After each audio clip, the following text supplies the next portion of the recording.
শ্রীভূমি জেলা পুলিশ প্রশাসনের ব্যাপক রদবদল। একসাথে বদলি করা হলো জেলার 3টি গুরুত্বপূর্ণ থানার ওসিকে। নিলামবাজার, শ্রীভূমি সদর থানা এবং রামকৃষ্ণনগর থানার ইনচার্জের দায়িত্বভার পরিবর্তন করা হয়েছে। একই সাথে পরিবর্তন করা হয়েছে কাঁঠালতলী পুলিশ ফাঁড়ির ইনচার্জকেও। নিলামবাজার থানার ওসির দায়িত্ব দেওয়া হয়েছে রামকৃষ্ণনগর থানার ওসি ইন্সপেক্টর লিটন নাথকে। রামকৃষ্ণনগর থানার ওসির দায়িত্ব দেওয়া হয়েছে শ্রীভূমি সদর থানার ওসি ইন্সপেক্টর তিলক চন্দ্র তেরনকে।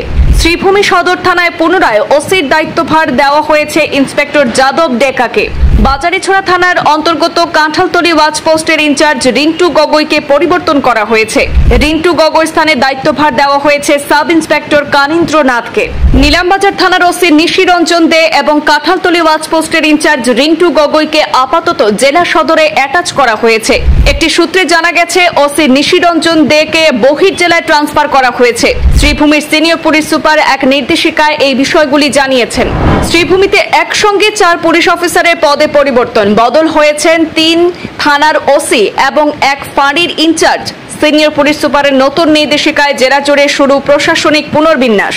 নিলামবাজার থানা, শ্রীভূমি সদর থানা এবং রামকৃষ্ণনগর থানার ইনচার্জের দায়িত্বে আনা হয়েছে পরিবর্তন। একই সঙ্গে কাঁঠালতলী পুলিশ ফাঁড়ির ইনচার্জেও দায়িত্ব হস্তান্তর করা হয়েছে। নিলামবাজার থানার নতুন ওসি হিসাবে দায়িত্ব পেলেন রামকৃষ্ণনগর থানার ইন্সপেক্টর লিটন নাথ।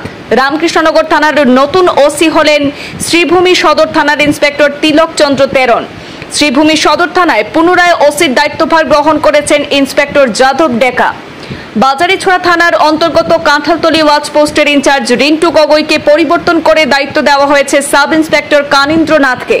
নিলামবাজার থানার ওসি নিশিরঞ্জন দে এবং কাঁঠালতলী ওয়াচ পোস্টের ইনচার্জ রিন্টু গগৈকে আপাতত জেলা সদর দপ্তরে সংযুক্ত করা হয়েছে। একটি সূত্রে জানা গেছে ওসি নিশিরঞ্জন দেকে অন্য জেলায় দায়িত্ব পালনের জন্য মনোনীত করা হয়েছে। শ্রীভূমির সিনিয়র পুলিশ সুপার এক সরকারি নির্দেশিকায় এই দায়িত্ব পরিবর্তনের বিষয়টি নিশ্চিত করেছেন।